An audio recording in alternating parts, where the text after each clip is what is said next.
కొడుమూరులో కొడితే బూరెల బుట్టలో పడ్డారు బూర్ల రామాంజనేయులు గారు. భవిష్యత్తు డెఫినెట్గా ప్రూవ్ చేస్తారు. ఎస్సీ రిజర్వ్డ్ కాన్స్టిట్యున్సీ అయినప్పటికీ కూడా కొడుమూరంతా కూడా కోట్ల కుటుంబం చేతుల్లోనే ఉంటుంది. ఇది ఎంతవరకు నిజం? రాయలసీమ రాజకీయాలు అనేవి కూడా కుటుంబ నేపథ్యం అనేటువంటిది కొంత. బీజేపీతో మీరు పొత్తుకు పోతే ప్రజలు మీకు సపోర్ట్ చేస్తారనుకుంటున్నారా? మేము ఇదే బీజేపీతో 71% పోలవరాన్ని కంప్లీట్ చేసుకోగలిగాం. ఇదే బీజేపీతో అమరావతిలో దాదాపు 10,000 కోట్లు పెట్టుబడులు పెట్టించాం. ఇదే బీజేపీతో చాలా ప్రాజెక్టులకు డబ్బులు తెచ్చాం. ఇప్పుడు బీజేపీతో పొత్తు వెళ్ళటం వల్ల మైనారిటీ ఓట్ల మీకు పడుతుంది అనుకుంటున్నారా? అట్లా అనుకుంటే నీకు ఉత్తరప్రదేశ్లో బీజేపీ ఎలా కలుస్తుంది? అక్కడ అంత మైనారిటీలో ఉంటే మతం అనేది అభివృద్ధికి ఆటంకం. ముందు పెన్షన్ తీసుకోవాలి అన్నా కూడా లైన్లో నిల్చొని అక్కడ వెయిట్ చేసి తీసుకున్నాము. కానీ ఇప్పుడు ఇంటికి తెచ్చిస్తున్నారు వాలంటీర్లు. రకరకాల స్కీమ్లతో లబ్ధి పొందిన వాళ్ళు చాలామంది ఉన్నారు. ఇలా రూరల్ ఏరియాకి వెళ్తే చాలామంది కూడా మళ్ళీ మేము వైసీపీకే ఓటేస్తాము అంటున్నారు తప్ప టీడీపీకి ఎందుకు ఓటేస్తారు? ఇక్కడ మనం ఇంటికే పెన్షన్ ఇస్తారనేటువంటి దానికన్నా వాళ్ళ అకౌంట్లో పెన్షన్ వేయచ్చు. బటన్ నొక్కితే వాళ్ళ అకౌంట్లో పడిపోతుంది. మామూలుగా ఒక 7,000 రూపాయలతో ఒక రేషన్ షాప్ డీలర్కి ఇచ్చే కమిషన్తో సరిపోయింది. ఇప్పుడు అలా కాకుండా అంటే ప్రజలకు 7,000 రూపాయలతో పోయే ఖర్చుని 35,000 చేశారు. మీరు వైఎస్ రాజశేఖర్ రెడ్డి గారికి చాలా ఇష్టమైన ఐఏఎస్ ఆఫీసర్ అని కంప్లీట్ చేసినటువంటి ప్రాజెక్టులుగా గుస్సా ఆలీసాగర్ని నేను కంప్లీట్ చేసి రైతులకు ఇచ్చాం. సో ఆ టైంలో ఆయన దగ్గర కొంత చనువు ఏర్పడిన మాట. సో వైఎస్ రాజశేఖర్ రెడ్డి గారికి అత్యంత ఇష్టమైన ఐఏఎస్ ఆఫీసర్, మాజీ ఐఏఎస్ ఆఫీసర్ని గెలిపించడం కోసం తన తండ్రి కోసం జగన్మోహన్ రెడ్డి ప్రతిపాడులో ఒక సాధారణమైన బాలసాని కిరణ్ కుమార్ లాంటి వ్యక్తిని పోటీకి దించుతున్నారు అనే మాట కూడా వినిపిస్తుంది. I don't think so. ఎందుకంటే జగన్మోహన్ రెడ్డి గారు రాజకీయమే చేస్తారు. నమస్తే, వెల్కమ్ టు ఆధార్. నేను దీప్తి మధుసూదన్ రెడ్డి. ఈరోజు మనం గుంటూరు జిల్లాలోని ప్రత్తిపాడు అసెంబ్లీ నియోజకవర్గంలోని కూటమి అభ్యర్థి అయినటువంటి బూర్ల రామాంజనేయులు గారి దగ్గరికి వచ్చేసాము. మరి మనందరికీ తెలిసిందే, ఆయన గతంలో కొడుమూరు నుంచి పోటీ చేశారు టీడీపీ తరపున. మరి ఈసారి ప్రత్తిపాడు నుంచి పోటీ చేస్తున్నారు. మరి ఏ విధంగా ముందుకు వెళుతున్నారు, ఎలాంటి వ్యూహ రచనలు రచిస్తున్నారు, అండ్ గెలుపు అవకాశాలు ఏ విధంగా ఉన్నాయి, పూర్తి వివరాలు ఆయన మాటలోనే అడిగి తెలుసుకుందాం. నమస్తే సార్. నమస్తే సార్, గత వారం రోజులుగా మిమ్మల్నే మేము ఫాలో అవుతూ వస్తున్నాము. మీ గురించి వింటున్నాము, మీ మాటల్లో తెలుసుకున్నాము, ఇతరుల నుంచి తెలుసుకున్నాము. మీరు అసలు ఐఏఎస్ ఎందుకు అయ్యారు? అంటే నేను విన్నాను మీ మాటల్లో, ఇతరుల మాటల్లో, కానీ మా ఆడియన్స్ కోసం మీరు ఐఏఎస్ ఎందుకు అయ్యవలసి వచ్చింది? ఆల్ ఇండియా సర్వీసెస్లో ఒక ప్రత్యేకత ఉంది. ఎందుకంటే ఏదైనా విధానాల్ని రూపొందించే విషయంలో ప్రజాప్రతినిధులకు కానీ మంత్రులకు కానీ సలహాలు ఇచ్చేటటువంటి అవకాశం ఒక ఆల్ ఇండియా సర్వీస్ అధికారులకే ఉంటుంది. అదేవిధంగా ఆ విధానాల్ని అమలుపరిచే విషయంలో కూడా వాళ్ళకున్నంత డిస్క్రిటరీ పవర్స్ మరొకరికి ఉండవు. కాబట్టి ఆల్ ఇండియా సర్వీస్ అనేటువంటిది సర్వీసెస్లో అత్యున్నతమైనటువంటిది. అయితే ఎందుకు ఐఏఎస్ అన్నటువంటి ఒక ఆలోచన వచ్చింది అంటే అది మా తాతగారి కోరిక. ఎందుకంటే చిన్నప్పుడే తల్లిని కోల్పోయి మధ్యలో తండ్రిని కోల్పోయిన తర్వాత నిరక్షరాస్యులైనటువంటి అవ్వతాతలతో పెరిగాను. సో వ్యవసాయ కుటుంబం నేపథ్యం, బట్ వ్యవసాయాన్ని చేస్తూ కూడా చదువును కొనసాగించినటువంటి సందర్భంలో అప్పటికే నాకు చాలా ఉద్యోగాలు వచ్చాయి. సో నేను లెక్చరర్గా పనిచేస్తున్నటువంటి సమయంలో కూడా మా తాతగారికి ఎక్కడో సాటిస్ఫాక్షన్ లేదు. సో ఆయన ఎప్పుడు అడిగినా ఎందుకు తాత నీకు అంత ఇబ్బందిగా ఉంది అంటే, నా మనవడు 10 మందికి ఉపయోగపడేవాడిగా అనుకున్నాను, మరి ఈయనేమో లెక్చరర్గా ఉన్నాడు అనేటువంటి ఒక ఆలోచన తీసుకొచ్చాడు. సరే నీ కోరిక ఏంటంటే ఆయన జిల్లేదారు కావాలన్నాడు. ఆయన కలెక్టర్ అని కూడా తెలియదు.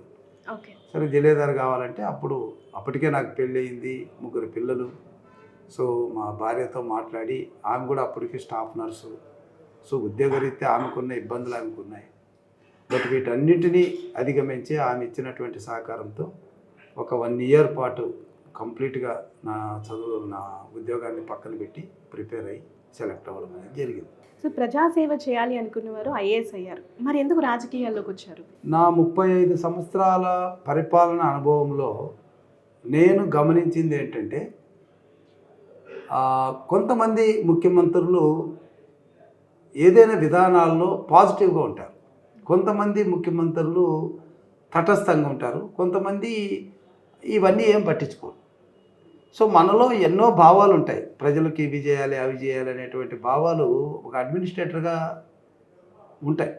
ఓకే. విధానాలు రూపొందించడానికి మా చేతిలో పవర్ ఉంటుంది. సో ఆ విధానాలు రూపొందించే విషయంలో ఇప్పుడు చంద్రబాబు నాయుడు గారు ఉన్నారు, ఆయనతో నేను దాదాపుగా 10 సంవత్సరాలు చాలా క్లోజ్గా పనిచేశాను. ఆయన ఏదైనా ఒక విషయాన్ని ఇలా చేస్తే బాగుంటుందంటే వెంటనే చేసేయండి అంటాడు.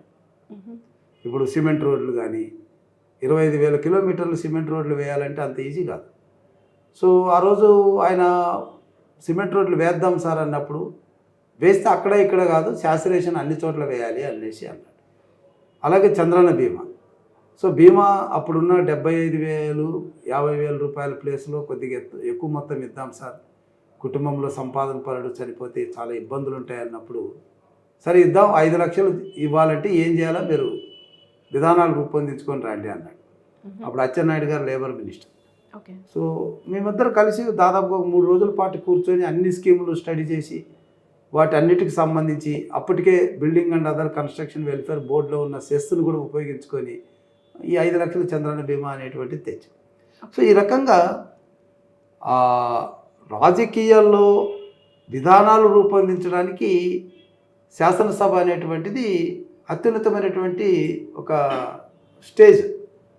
సో అది ఒక ప్లాట్ఫామ్ కాబట్టి ప్రజాప్రతినిధిగా ప్రజలకు ఏది అవసరమో, ఏ స్కీమ్ అయితే ప్రజల్ని అభివృద్ధి వైపుకి తీసుకెళ్తుందో ఆ స్కీముల్ని రూపొందించే విషయానికి వస్తే అత్యున్నతమైనటువంటిది రాజకీయ పవర్. సో అందుకే అంబేద్కర్ గారు political power is the master key for development అన్నారు. కాబట్టి రాజకీయాలకు రావడం జరిగింది. సార్ నెక్స్ట్ నేను పూర్తిగా అటు కొడుమూరు కూడా వెళ్ళొచ్చాను సార్. మా ఆధార్ నుంచి కొడుమూరు నియోజకవర్గంలో తిరగటం జరిగింది. ఇక్కడ ప్రతిపాడులో గత వారం రోజులుగా తిరుగుతూనే ఉన్నాం, గుంటూరు అంతా కూడా. సో ప్రజాభిప్రాయ సేకరణలో భాగంగా ప్రజల నుంచి కొన్ని విషయాలను సేకరించినప్పుడు ప్రజల నుంచి ఉద్భవించిన ప్రశ్నలనే ఇప్పుడు నేను మిమ్మల్ని అడగబోతున్నాను పూర్తిగా కూడా. సో ఫస్ట్, కొడుమూరులో కొడితే బూరెల బుట్టలో పడ్డారు బూర్ల రామాంజనేయులు గారు అని ఒక మాట వినిపిస్తుంది. ఈ కామెంట్పై మీ ఒపీనియన్? ఇక్కడ కోడుమూరు అనేటువంటిది అదేదో తక్కువ నియోజకవర్గం అని, ఇప్పుడు పత్తిపాడులో మరి తెలుగుదేశానికి బాగా అనుకూలత ఉన్నటువంటి అనేటువంటి విషయంలో మీరు ఆ మాట అంటున్నారు. బేసిక్గా కోడుమూరు అనేది నా సొంత ఊరు కాదు. ఫస్ట్ పాయింట్, మా సొంత ఊరు పక్కన ఆలూరు నియోజకవర్గం. నేను పుట్టింది ఆలూరులో, పుట్టిన చదివిందంతా అనంతపూర్లో, ఓకే, పనిచేసిందంతా సర్కార్ ఏరియాలో. రైట్ ఫ్రమ్ శ్రీకాకుళం నుంచి గుంటూరు వరకు తీసుకుంటే నా మొత్తం కూడా సర్వీస్ అంతా జరిగింది. సో ఇంకోటి ఏంటంటే గుంటూరులో నేను 2 సంవత్సరాలు కలెక్టర్గా పనిచేశాను. ఆ తర్వాత హెచ్ఆర్డీ చైర్మన్గా టీడీపీలో పక్కన మంగళగిరిలో 5 సంవత్సరాల పాటు పనిచేశాను. ఓకే. సో నా ఫ్యామిలీ, నా పిల్లలు అందరూ కూడా ఇక్కడే ఉంటున్నాం. కాబట్టి ఇక్కడ నాకు ప్రజలతో సంబంధాలు అనేటువంటి ఎక్కువగా ఉన్నాయి when compare to Kodumuru. Okay. అయితే ఆ రోజుల్లో కోడుమూరు నేను వెళ్ళినప్పుడు నాకు కేవలం I have only 18 days. Okay. ఆ 18 డేస్లో కొత్తగా వెళ్ళినటువంటి ఆ నియోజకవర్గంలో ఆ వ్యక్తుల గురించి పరిచయాలు చేసుకొని వాళ్ళతో సేల్ అవ్వడం అనేటువంటిది కొద్దిగా కష్టమైన పని అయినప్పటికీ కూడా అక్కడ లోకల్ అభ్యర్థి 30 సంవత్సరాల రాజకీయ చరిత్ర ఉన్నటువంటి ఎంపీ గారి కన్నా నాకు 2,000 3,000 అదనంగా ఓట్లు వచ్చాయి. ఓకే. సో నేను ఒక వైబ్రెంట్గా, అంటే ఎక్కడైనా పనిచేసినా ఆయన ఖచ్చితంగా ప్రజల కోసం చేస్తాడన్నటువంటి ఒక పేరుతో నేను ఆ 18 రోజుల్లో ఆ రకమైనటువంటి రిజల్ట్ తీసుకురాగలిగాను. కానీ ఇక్కడికి వచ్చేటప్పటికి నేను గుంటూరులో 2 సంవత్సరాల పాటు కలెక్టర్గా పనిచేసిన, ప్రజల కలెక్టర్గా పనిచేశాను. సో ఇక్కడ నా పేరు మీద కాలనీలు ఉన్నాయి. ఆ రోజు పులిచింతల ప్రాజెక్టుకి నేను చేసినటువంటి సేవలు రైతాంగం గుర్తించింది. అట్లనే రైతులు వరద వచ్చినప్పుడు పడినటువంటి బాధల్లో వాళ్ళని ఆదుకున్న విధానం మీద రైతులకు నా పట్ల ఒక భావం ఉంది. పేదల కలెక్టర్ అనేటువంటి ఒక ఆలోచన ఉంది. కాబట్టి ఇక్కడ బాగుంటుంది అన్నటువంటి ఆలోచన నేను మా జాతీయ అధ్యక్షులు చంద్రబాబు నాయుడు గారికి చెప్తే ఆయన కూడా అన్ని విధాలుగా స్టడీ చేసిన తర్వాత పత్తిపాడు రామాంజనేయులు డెఫినెట్గా గెలుస్తాడు అన్నటువంటి ఒక ఆలోచన మీద ఇక్కడికి తీసుకురావడం జరిగింది. కాబట్టి అక్కడి నుంచి వస్తే ఇక్కడ బూరెలో పడి భవిష్యత్తు డెఫినెట్గా ప్రూవ్ చేస్తుంది. సో అంటే మీ కోరికని ఆయన సమర్థించారు. సో మీరు రావాలనుకున్నారు ఇక్కడ ప్రతిపాడు. ఎందుకంటే నేను నా అభిప్రాయం వ్యక్తపరిచాను. సారు మీరు పోటీ చేయాలన్నప్పుడు సరే నాకు ఇక్కడైతే బాగుంటుందని చెప్తే సార్ అదే పనిగా ఇక్కడ ఇచ్చారు. ఓకే. సో ఇక కొడుమూరు విషయానికి వస్తే చెప్పుకోవటానికి ఎస్సీ రిజర్వ్డ్ కాన్స్టిట్యున్సీ అయినప్పటికీ కూడా కొడుమూరు అంతా కూడా కోట్ల కుటుంబం చేతిలోనే ఉంటుంది. అక్కడ అభ్యర్థులు కోట్ల కుటుంబం చేతిలో కీలు బొమ్మలు అనే ఒక మాట వినిపించింది సార్ కొడుమూరుకి వెళ్ళినప్పుడు. ఇది ఎంతవరకు నిజం? బేసిక్గా అంటే రాయలసీమ రాజకీయాలు అనేవి కూడా కుటుంబ నేపథ్యం అనేటువంటిది కొంత అంటే relatively I'm telling you relatively కుటుంబ నేపథ్యం ప్రభావం చూపుతుంది. ఇక్కడికి వచ్చేటప్పటికి పార్టీ నేపథ్యం ప్రభావం చూపుతుంది. ఇక్కడ పార్టీ ముఖ్యం. కుటుంబాలు అక్కడ కోట్ల కుటుంబం అంటే నేను అక్కడ కోట్ల కుటుంబం అని కాదు. అట్లా అనుకుంటే ఇంకా ఆయన విష్ణువర్ధన్ రెడ్డి ఉన్నారు, గడ్డం ఆయన ప్రకాష్ రెడ్డి ఉన్నారు. అక్కడ కొన్ని కుటుంబాలు ఆ రోజుల్లో అంటే మొదటి నుంచి కూడా అక్కడ శాసించారన్నటువంటి పాయింట్ ఆఫ్ వ్యూలో మొదట్లో జరిగింది. కానీ ఇప్పుడు అంత చదువుకున్నటువంటి పిల్లలు వచ్చారు. సో వాళ్ళకు కూడా కొంత అవగాహన ఉంది. అంతా మీరు అనుకున్నట్టుగా కుటుంబాలు శాసిస్తాయి అనేటువంటి దాంట్లో నేను ఏకీభవించాను. అట్లా అనుకుంటే మరి కుటుంబాలు శాసిస్తే అక్కడ గెలవాలి కదా, ఎందుకు ఓడిపోయారు? ఓకే. అంటే ప్రస్తుతం అక్కడ విష్ణువర్ధన్ రెడ్డి హవా నడుస్తుంది, అందుకే వైసీపీ గెలిచింది. అట్లే ఉండదు. విష్ణువర్ధన్ రెడ్డి కూడా తెలుగుదేశంలోనే ఉన్నారు, కోట్ల సూర్యప్రకాష్ రెడ్డి తెలుగుదేశంలో ఉన్నారు. అక్కడ ఇష్యూ ఏంటంటే ఒక ఛాన్స్ అన్నటువంటి జగన్మోహన్ రెడ్డికి ఛాన్స్ ఇవ్వాలి అనుకున్నారు. తర్వాత ఆయన అలవి కాని వాగ్దానాలతో ప్రజలను భ్రమలో పెట్టాడు. చంద్రబాబు నాయుడు కన్నా సంక్షేమం అభివృద్ధి నాకు తెలిసి నేను 12 మంది సీఎంలతో పనిచేశాను. ఏ ముఖ్యమంత్రి అంత ఆలోచన చేయడు. సంపద సృష్టించే విషయంలో ప్రపంచంలోనే పేరున్నటువంటి వ్యక్తి చంద్రబాబు నాయుడు గారు. సంపద సృష్టించడమన్నా ఆ సంపదను ప్రజలకు పంచడమన్నా ఆయనే చేయగలడు. ఎక్కడున్నాయి చెప్పండి 120 స్కీములు సంక్షేమ పథకాలు. ఎస్సీలకు ఒక 27 స్కీములు, ఎస్టీలకు 29 స్కీములు, బీసీలకు 30 స్కీములు, కాపులకు ఒక 9 స్కీములు, మైనార్టీలకు 11 స్కీములు, ఇతర వర్గాలకు కూడా ఇతర వర్గాలు ఉన్న పేదలకు కూడా ఒక 40 స్కీములు ఉన్నాయి. అన్ని స్కీములు పెట్టి సంక్షేమాన్ని చూస్తూ మరొక వైపు పోలవరము, రాజధాని లాంటి ప్రతిష్టాత్మకమైనటువంటి ప్రాజెక్టులు కూడా అంటే కంప్లీషన్ స్టేజ్కి తెచ్చాడంటే గొప్ప వ్యక్తి. కాబట్టి అక్కడ మనం గమనించాల్సింది ఏంటంటే పార్టీ విధానం అనేటువంటిది ఇంపార్టెంట్. నేను ఇంకొకటి విన్నాను, మీరు వైఎస్ రాజశేఖర్ రెడ్డి గారికి చాలా ఇష్టమైన ఓ ఐఏఎస్ ఆఫీసర్ అని. ఎస్, నేను ఎందుకంటే రాజశేఖర్ రెడ్డి గారి టైంలో నేను నిజామాబాద్ కలెక్టర్గా ఉన్నాను. అంతకన్నా ముందు నేను వెస్ట్ గోదావరి జాయింట్ కలెక్టర్గా ఉన్నాను. అప్పుడు కొల్లేరు సరస్సు ప్రక్షాళన జరుగుతుంది. కొల్లేరు సరస్సులో నేను జాయింట్ కలెక్టర్గా ఉన్నప్పుడు కొన్ని సాహసోపేతమైనటువంటి నిర్ణయాలు చేయడం, పెద్ద పెద్ద ఫిష్ ట్యాంక్స్ కానీ రొయ్యల్ ట్యాంకులు కానీ పగలగొట్టడం.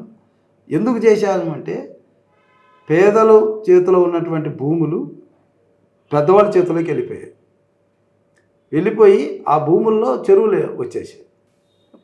భూమికి సంబంధించినటువంటి యజమానులు అందులో పనిచేస్తున్నారు. సో అది it was very pathetic situation. So గిరిపుత్రులు, భూమిపుత్రులు కూలీలుగా మారారు. అందుకు ఆ చెరువుల్ని ధ్వంసం చేసే విషయంలో నడుము కట్టి ముందుకెళ్ళాం. ప్రాణాన్ని కూడా తలపెట్టారు, అయినా లెక్క చేయకుండా చేయడం వల్ల రాజశేఖర రెడ్డి గారి దృష్టిలో పడ్డాం. ఓహో ఈయన గట్టిగా వర్క్ చేస్తాడని. ఆ తర్వాత అక్కడి నుంచి తీసుకుని వచ్చి ఆయన విశాఖపట్నంలో డెప్యూటీ కమిషనర్ కమర్షియల్ ట్యాక్స్గా వేశారు. సో అక్కడ కూడా రెవెన్యూ పెంచే విషయంలో దాదాపుగా ఎవరైనా రెవెన్యూ 150% పెంచితే నేను 250% పెంచాను. ఎటువంటి లిటిగేషన్స్ లేకుండా, కాంప్లికేషన్స్ లేకుండా. సో అది కూడా ఆయనకు ఎస్ ఇతనికి ఏది ఇచ్చినా చేయగలడు అన్నప్పుడు నిజామాబాద్ కలెక్టర్గా వేశారు. అక్కడ ఫస్ట్ టైం ఆయన అప్పుడు జలయజ్ఞం పెద్ద ప్రెస్టీజియస్గా ఉండేది. సో రాష్ట్రంలో కంబైన్డ్ స్టేట్లో నేను చెప్తున్నాను, కంబైన్డ్ స్టేట్లో దాదాపుగా ఒక 78-90 జలయజ్ఞం ప్రాజెక్టులు పెడితే only 2 projects in Nizamabad districts which were completed first time. Okay, first complete చేసినటువంటి ప్రాజెక్టులుగా గుస్సా, ఆలీసాగర్ని నేను కంప్లీట్ చేసి రైతులకు ఇచ్చాం. సో ఆ టైంలో ఆయన దగ్గర కొంత చనువు ఏర్పడిన మాట వాస్తవం. ఆయనతో మీరు వర్క్ చేశారు కదా, రాజశేఖర రెడ్డి గారి గురించి 2 మాటలు చెప్పమంటే ఏం చెప్తారు? రాజశేఖర రెడ్డి గారు వాస్తవానికి చెప్పాలంటే ఆయన అభిమానిస్తే అది చివరి వరకు ఉంటుంది. ఓకే, ఎవరు ఎన్ని చెప్పినా ఇక వెనక ఉండదు. అది ఆయనలో ఉన్నటువంటి గొప్పతనం. ఓకే, సో ఒక సందర్భంలో నన్ను ఆయన అంటే నేను ఆయన పట్ల ఆకర్షితులైనా, ఆయన నా పట్ల ఆకర్షితులైన ఒక మంచి కలెక్టర్ అనేటువంటి భావన ఉన్నప్పుడు ఆయన 100 మందిలో నిజామాబాద్ కలెక్టర్ ప్రజల కోసం చేశాడు, ఇబ్బందులు ఫెయిల్ అయ్యాడు. అయినా మేము ఆయన్ని గుర్తించి, ఆయన సేవలు గుర్తించి గుంటూరు కలెక్టర్గా వేస్తున్నామని ప్రకటించి వేశాడు. ఓకే, కాబట్టి ఆయన ఒక మాట ఉంటే దానికి కట్టుబడతాం. సో ఇప్పుడు ఇంకొక మాట వినిపిస్తుంది sir. So YS Rajasekhara Reddy గారికి అత్యంత ఇష్టమైన ఐఏఎస్ ఆఫీసర్, మాజీ ఐఏఎస్ ఆఫీసర్ని గెలిపించడం కోసం తన తండ్రి కోసం జగన్మోహన్ రెడ్డి ప్రతిపాడులో ఒక సాధారణమైన బాలసాని కిరణ్ కుమార్ లాంటి వ్యక్తిని పోటీకి దించుతున్నారు అనే మాట కూడా వినిపిస్తుంది. I don't think so. ఎందుకంటే జగన్మోహన్ రెడ్డి గారు రాజకీయమే చేస్తారు, ఆయనకు ఇవన్నీ ఏమి ఉండవు. ఓకే, జగన్మోహన్ రెడ్డి ఒకరిని గెలిపించడం కోసం తన తండ్రికి దగ్గరగా ఉన్న రామాంజనేయుని గెలిపించడం కోసం వీక్ క్యాండిడేట్ పెట్టాడు అన్నది పూర్తిగా అబద్ధం. ఓకే, ఇక్కడ వాళ్ళకి ఏంటంటే ఇక్కడ పనిచేసినటువంటి సుచరిత గారు 15 సంవత్సరాల రాజకీయ అనుభవం ఇక్కడ ఉన్నప్పటికీ, హోమ్ మినిస్టర్గా చేసినప్పటికీ ఆమె ఏ అభివృద్ధి కార్యక్రమాలు చేయడానికి అవకాశం కల్పించలేదు జగన్మోహన్ రెడ్డి. ఇక్కడ ఒక సిమెంట్ రోడ్డు వేయలేదు, ఇక్కడ ఒక ప్రాజెక్ట్ కంప్లీట్ కాలేదు. మరి రైతుల కోసం గుంటూరు ఛానల్ పొడిగింపుకి ఆ రోజుల్లో చంద్రబాబు నాయుడు గారు 276 కోట్లు ఇచ్చిన వర్క్ని రివర్స్ టెండర్ ద్వారా వెనక్కి తీసుకెళ్లారు. సో ఇవన్నీ కూడా ఆమెకు మైనస్ అయ్యాయి. ఓకే, తర్వాత చేసిన పనులకు బిల్లులు రాలేదు, క్యాడర్కి ఏం ఆన్సర్ చేస్తుంది, కాబట్టి ఆమె వెళ్ళిపోయింది. ఓకే, తర్వాత ఇప్పుడు కొత్త ఆయన వచ్చారు, సో ఆయన చేస్తున్నారు. కాబట్టి ఆయన వీక్ అని మనం ఎలా అంటాం, ఆయన మా ప్రత్యర్థి. ఓకే, కాబట్టి పోటీలో వీక్ అనేటువంటి పాయింట్ ఉండదు, ఓకే, గెలుపు ఓటమి అనేది ఉంటుంది. సో రాజశేఖర రెడ్డి గారిని చూశారు, జగన్మోహన్ రెడ్డి గారిని చూశారు, ఆయనతో పనిచేశారు, ఈయన చూస్తున్నారు, ప్రత్యర్థి ఇప్పుడు మీకు. సో ఏంటి డిఫరెన్స్ వాళ్ళిద్దరి మధ్య, తండ్రి కొడుకుల మధ్య? నేను జగన్మోహన్ రెడ్డి దగ్గర పనిచేసినటువంటి అనుభవం నాకు లేదు, ఎందుకంటే ఆయన వచ్చే టైంకే నేను ఆల్రెడీ రిటైర్డ్ అయిపోయాను, వాళ్ళ టీడీపీలో ఉన్నాను. బట్ నేను మా కొలీగ్స్ ద్వారా విన్నది, మా ఐఏఎస్ కొలీగ్స్ ద్వారా విన్నది కానీ, నేను అబ్జర్వ్ చేసినది కానీ,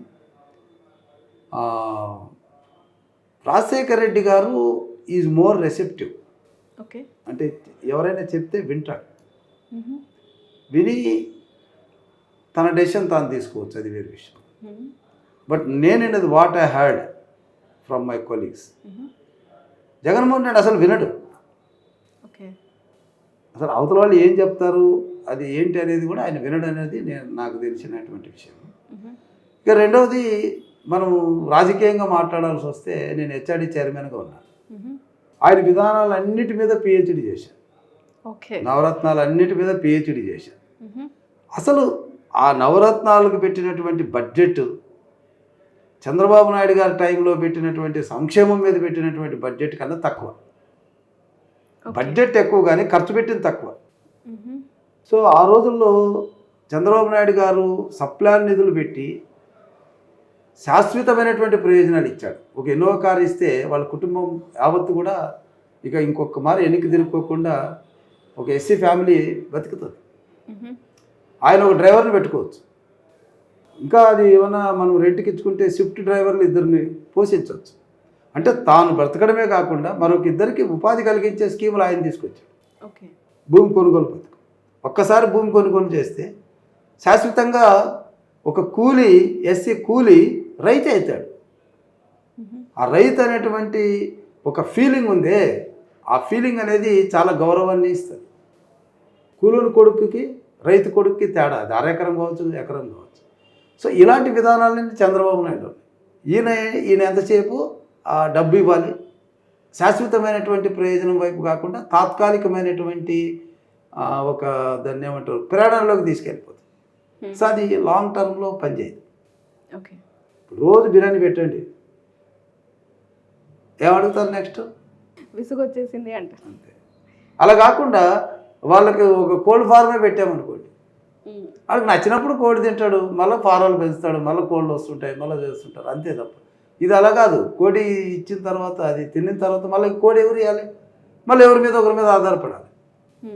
సో ఇది మోర్ డిపెండబుల్, అదేమో సస్టైనబుల్. చంద్రబాబు నాయుడు ఇది సస్టైనబుల్, ఇది డిపెండబుల్. ఇప్పుడు మత్స్యకారులు ఉన్నారు, మత్స్యకారులకు బోట్లు వలలు ఇచ్చి చేపలు పట్టడం నేర్పాడు. ఈయన 10,000 ఇచ్చేసి చేపలు కొనుక్కొని తినండి అంటాడు.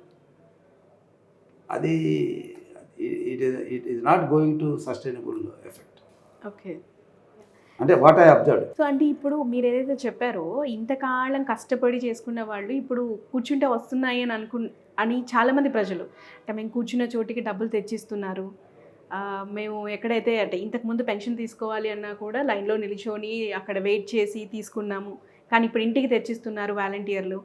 ఇప్పుడు ఏదైనా సరే సంక్షేమ పథకాల రూపంలో, ఇదే నవరత్నాల రూపంలో 45 ఏళ్ళ పైబడిన ఒక మహిళకి 18,000 సంవత్సరానికి కానీ, ఇలా రకరకాల స్కీమ్లతో లబ్ధి పొందిన వాళ్ళు చాలామంది ఉన్నారు. ఇలా రూరల్ ఏరియాకి వెళ్తే చాలామంది కూడా మళ్ళీ మేము వైసీపీకే ఓటేస్తాము అంటున్నారు తప్ప టీడీపీకి ఎందుకు ఓటేయాలి? ఇక్కడ మనం ఆలోచించాల్సినటువంటిది ఒకటి, ఇంటికి వచ్చి పెన్షన్ ఇస్తారు, ఓకే, ఇంటికే రేషన్ తెచ్చిస్తారు. ఇక్కడ మనం ఇంటికే పెన్షన్ ఇస్తారు అనేటువంటి దానికన్నా వాళ్ళ అకౌంట్లో పెన్షన్ వేయచ్చు, బటన్ నొక్కితే వాళ్ళ అకౌంట్లో పడిపోతుంది. ఇంటికే పెన్షన్ ఇవ్వాల్సినటువంటిది ఏముంది? నెంబర్ 1, టెక్నాలజీ మారింది. నెంబర్ 2, రేషను ఇంటింటికి వెళ్ళి రేషన్ ఇవ్వాలి. గ్రామంలో రేషన్ షాప్ ఎక్కడ ఉంటుందండి? Hardly not even ½ kilometre. రోజు పోయి వాళ్ళు నెలకు ఒకసారి పోయి రేషన్ తెచ్చుకునే దానికి ఒక వ్యాన్కి ఒక డ్రైవరు, దానికి ఒక అటెండరు, మళ్ళీ దానికి ఒక ఈఎంఐ, మామూలుగా ఒక 7,000 రూపాయలతో ఒక రేషన్ షాప్ డీలర్కి ఇచ్చే కమిషన్తో సరిపోయేది. ఇప్పుడు అలా కాకుండా ఒక ఊర్లో ఒక రేషన్ షాప్ మీద ప్రజల ఖర్చు ఎంత అవుతుంది తెలుసా? ఒక వ్యాను ఈఎంఐ 8,000 రూపాయలు, దాని డ్రైవర్ 11-12,000 రూపాయలు, అక్కడే 20,000 అయింది. దానికి ఒక అటెండర్ 2,000 3,000 23,000 అయింది. ప్లస్ 7,000 డీలర్కి ఇచ్చే కమిషన్, 35,000 దాటింది. అంటే ప్రజలకు 7,000 రూపాయలతో పోయే ఖర్చుని 35,000 చేసి, ఇది ఆలోచించాలి. కాబట్టి నేనేమంటానంటే మళ్ళీ వాలంటీర్కి ఇచ్చే 5,000, అది కూడా కలుపుకోవాలి.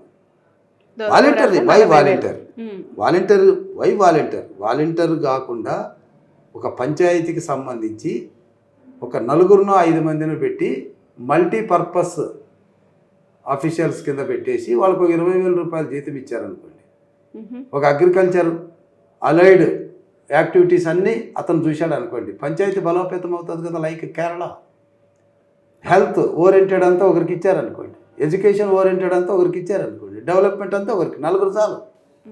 4 people are enough in panchayat. వాళ్ళకు ఒక 20,000 చొప్పున 80,000 అవుతుంది. ఇప్పుడు ఏమైపోయింది?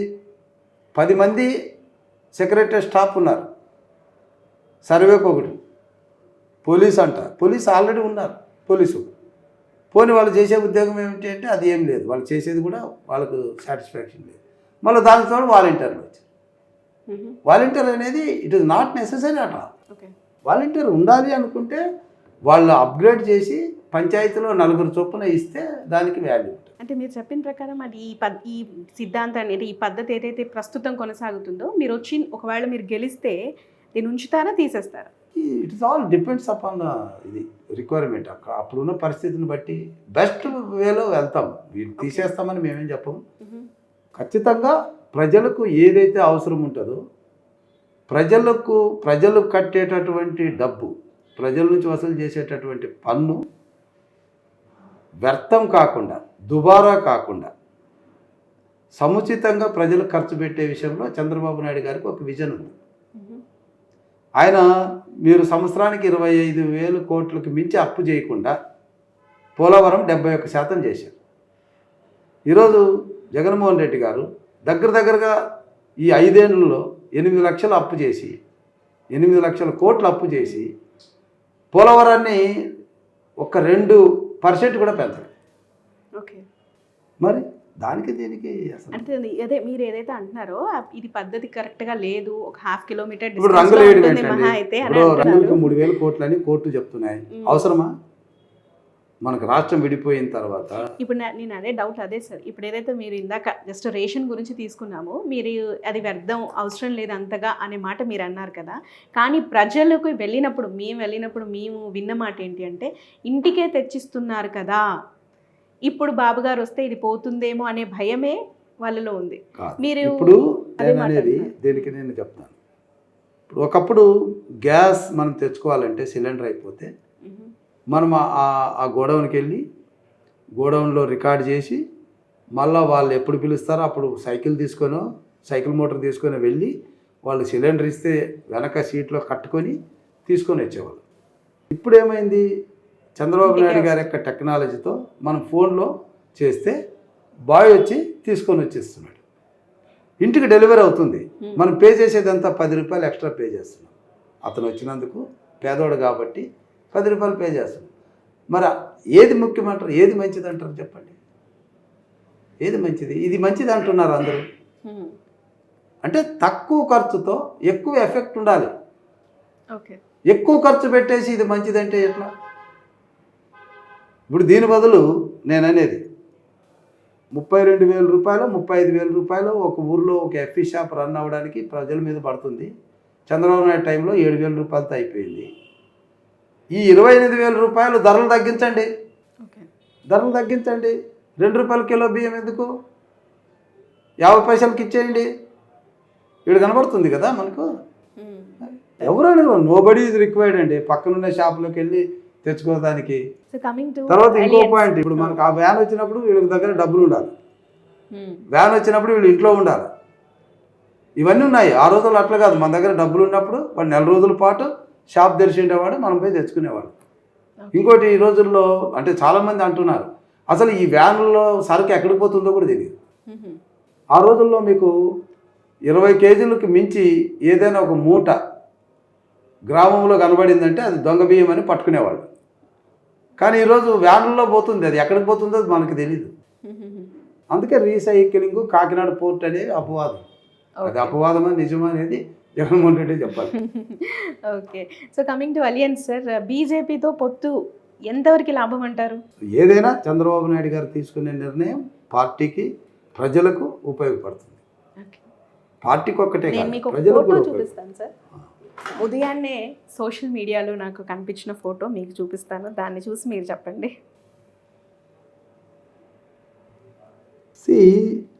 మేము తెలుగుదేశం ఏది చేసినా ఓపెన్గా చేస్తుంది.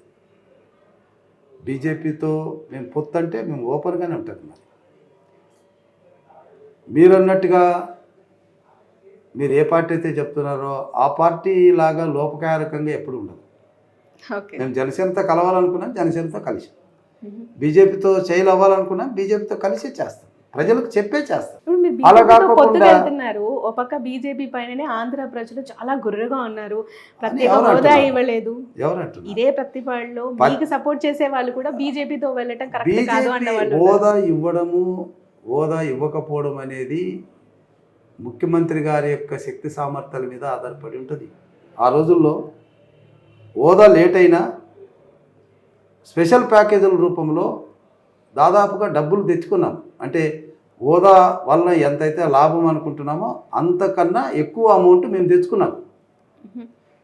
చివరి 2 సంవత్సరాల్లో చివరి సంవత్సరం బడ్జెట్లో మాకు ఎప్పుడైతే మొండి చేయి చూపించారో అప్పుడు మేము తిరగబడ్డాం. మాకు రాష్ట్ర ప్రయోజనాలు ముఖ్యమన్నటువంటి ఉద్దేశంతో ఆ రోజుల్లో మా బాబు గారు ఆ నిర్ణయం చేశారు. ఈ 5 సంవత్సరాల్లో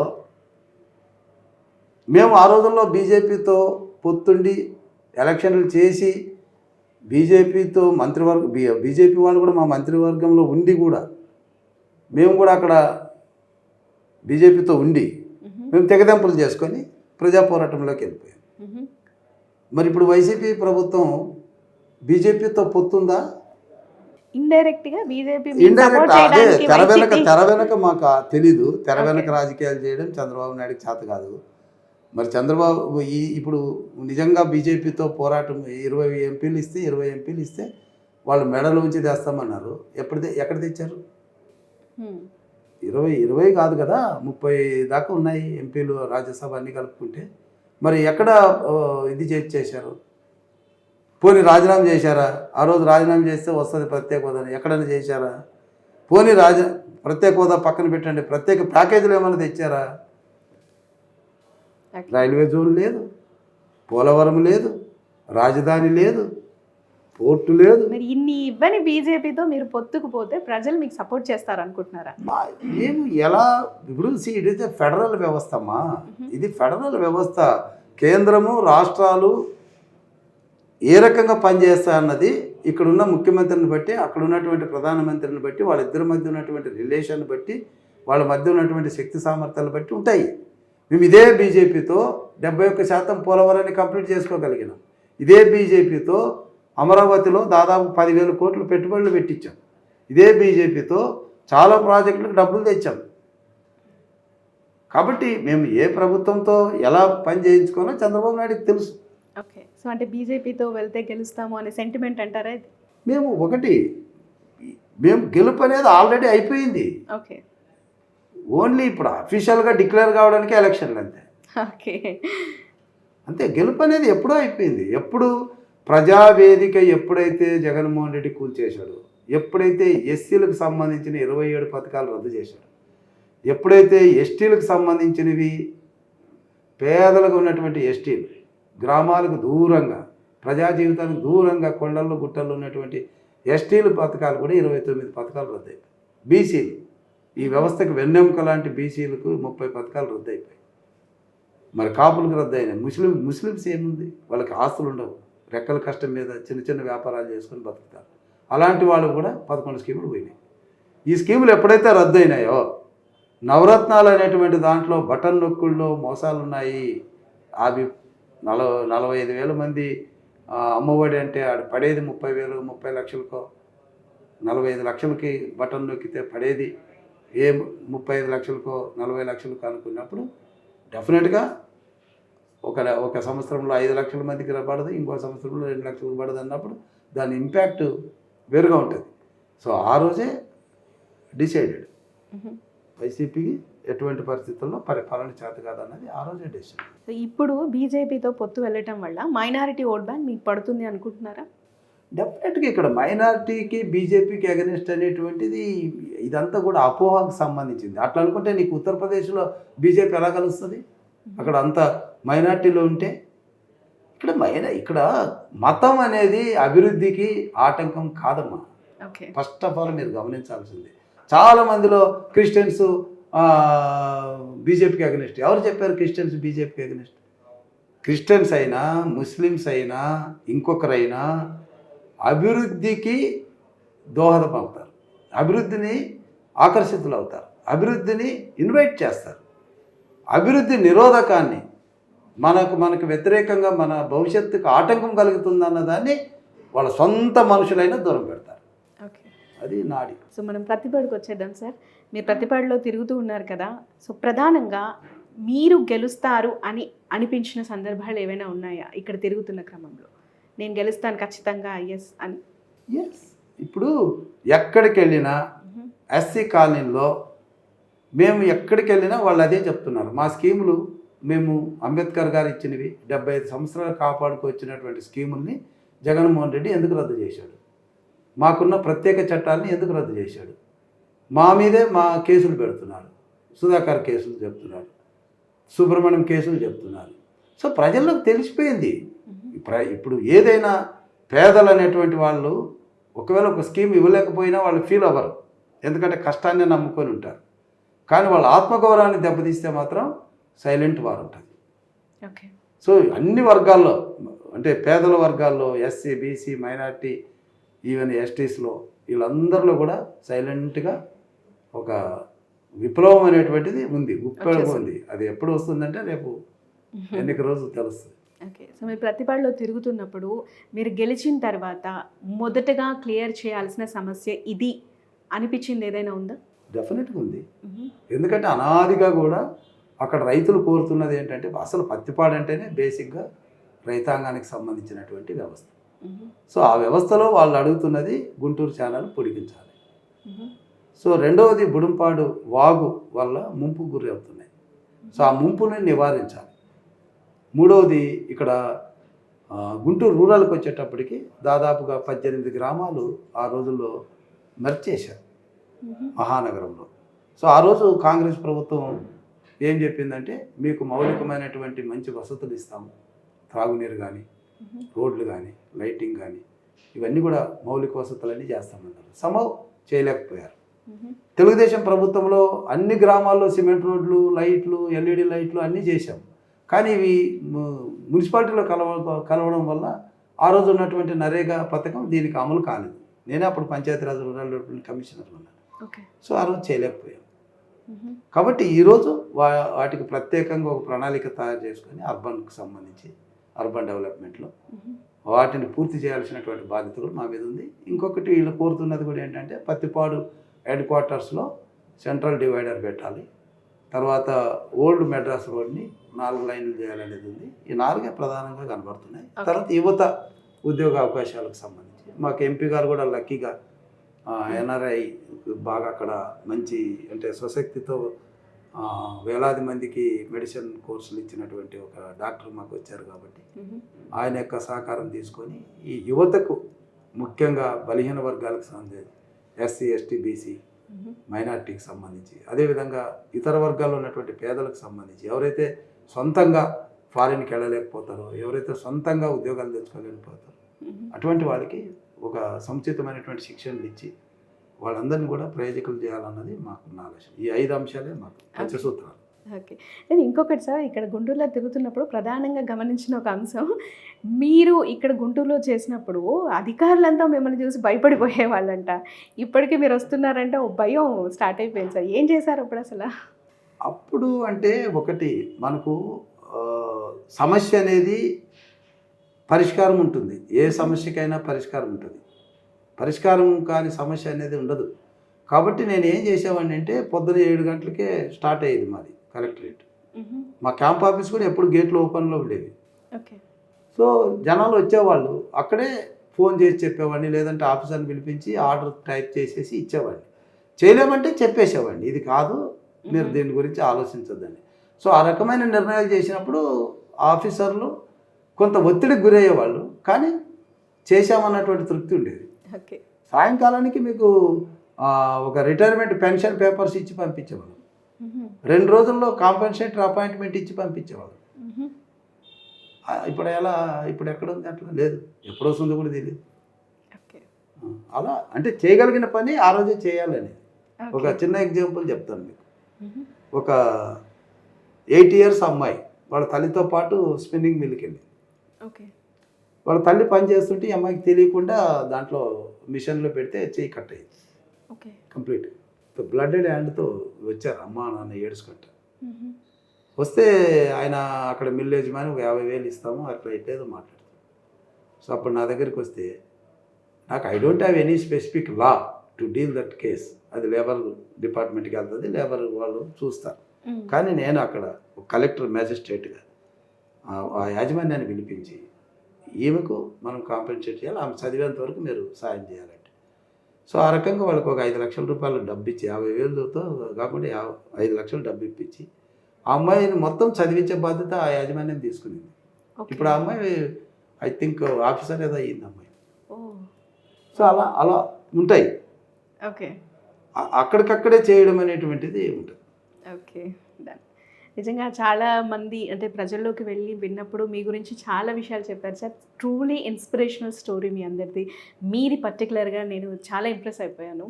అండ్ కమింగ్ టు మీ గుంటూరు పార్లమెంట్ పెమ్మసాని చంద్రశేఖర్ గారు కొత్తగా వస్తున్నారు ఎన్ఆర్ఐ. ఇందాక మీరు చెప్పారు ఆయన సహాయ సహకారాలు ఉంటాయి అనేది.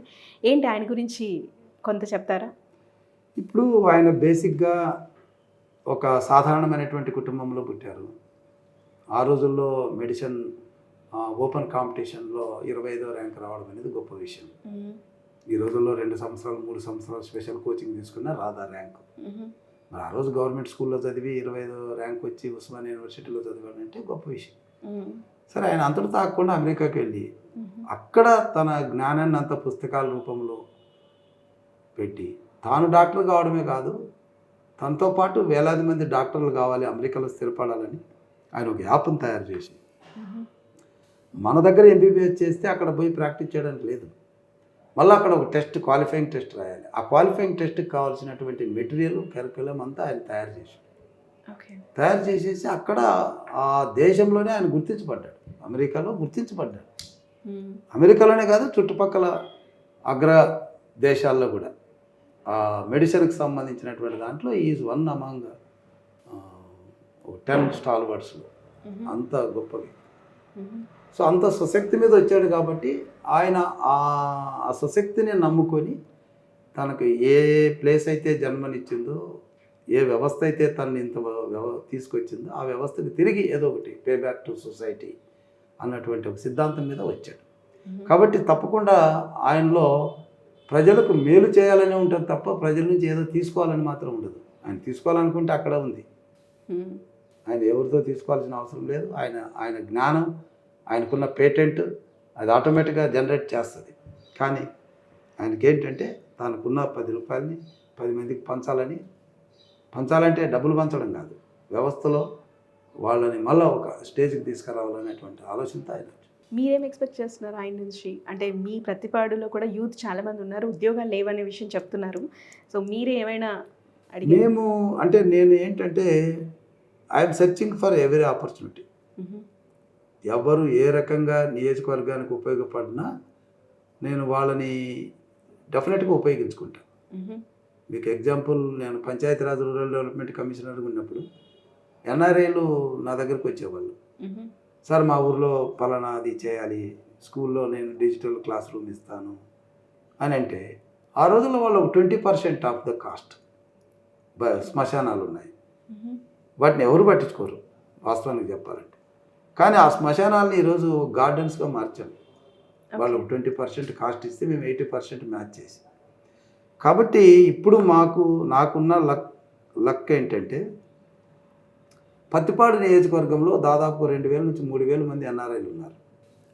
I don't think all these 2000-3000 people will come forward and help, but definitely I can say more than 1000 NRIs will come and take their contribution to the village. డెఫినెట్గా చేస్తారు. సో వాళ్ళ సహాయంతో గ్రామాల్లో కావాల్సినటువంటి మౌలిక వసతులు అనేటువంటిది ఒక పార్ట్ అయితే, ముఖ్యంగా గ్రామాల్లో చదువుకొని అబ్రాడ్ అనేటువంటిది కలగా అనుకునేటటువంటి యువతకు డెఫినెట్గా వాళ్ళ యొక్క సహకారాలు తీసుకొని ఆ యువతను కూడా అమెరికాకు పంపించడం అనేటువంటిది చేస్తాం. So America is not meant for rich people. America is going to be meant for poor people also. Finally మీ ప్రతిపాడు నియోజకవర్గ ప్రజలకి ఏం చెప్పాలనుకుంటున్నారు? ప్రతిపాడు నియోజకవర్గ ప్రజలకి నా రిక్వెస్ట్ ఒకటే. మీరు ఎంతోమంది ప్రజాప్రతినిధులను చూశారు, ఎంతోమందికి ఓటు వేశారు. కానీ పరిపాలన చేసినటువంటి ఒక అడ్మినిస్ట్రేటరు మీకు ఏవైతే కావాలో, మీ భవిష్యత్తుకు బంగారు బాట వేయడానికి కావలసినటువంటి విధానాలు రూపొందించే అవకాశం ఇప్పుడు మీ ప్రత్యర్థిని ఓడించగలిగినటువంటి మీ అభ్యర్థి రామాంజనేయులకు ఉన్నాయి. ప్రత్యర్థిని కూడా ఓడించాలి కాబట్టి మీ అభ్యర్థికి ఉన్నాయి. సో మీ అభ్యర్థి మీకు ఒక అడ్మినిస్ట్రేటర్గా ఉండి విధానాలు రూపొందించగలిగిన స్థాయిలో మీ ఓటు అడుగుతున్న అభ్యర్థి దొరకడం మన అదృష్టంగా భావించాలి, ఒక అవకాశంగా భావించాలి. కాబట్టి ఈ అవకాశాన్ని మీరు సద్వినియోగం చేసుకొని మీ అమూల్యమైనటువంటి ఓటు మరి నాకు వేయాలి అంటే సైకిల్ గుర్తుకు వేయాలి. సైకిల్ గుర్తుకు వేస్తే ఇక్కడ మీ అభ్యర్థి ఎమ్మెల్యేగా అయితే అక్కడ చంద్రబాబు నాయుడు అవుతారు. ఇంకొక విషయం కూడా, ఇక్కడ నేను ఒక్క ఎమ్మెల్యే అయితే ప్రయోజనం లేదు, చంద్రబాబు నాయుడు ముఖ్యమంత్రి కావాలి. ఎందుకంటే ఇచ్చే ఆయన మనం అమలుపరిచే వాళ్ళమే. ఇప్పుడు జగన్మోహన్ రెడ్డి లాగా ఏ ఎమ్మెల్యేకి ఏ అవకాశం ఉండదు. అభివృద్ధి కార్యక్రమాల్లో ఆయన ఓన్ స్టైల్ ఉంటుంది. వీళ్ళందరూ ఎవరు కూడా సాటిస్ఫాక్టరీగా లేరు, అంటే ఏది ఇవ్వలేని పరిస్థితిలో ఉన్నామన్నటువంటి భావనే ఉంది. అందుకే ఈరోజు అక్కడ అంతా జంపింగ్స్ ఎక్కువ. Sir thank you so much sir. నమస్తే మళ్ళీ అమ్మా. ఎలక్షన్స్ అయిపోయాక తప్పకుండా. మీరు గెలిచాక వచ్చి మళ్ళీ కలుస్తాం. Thank you.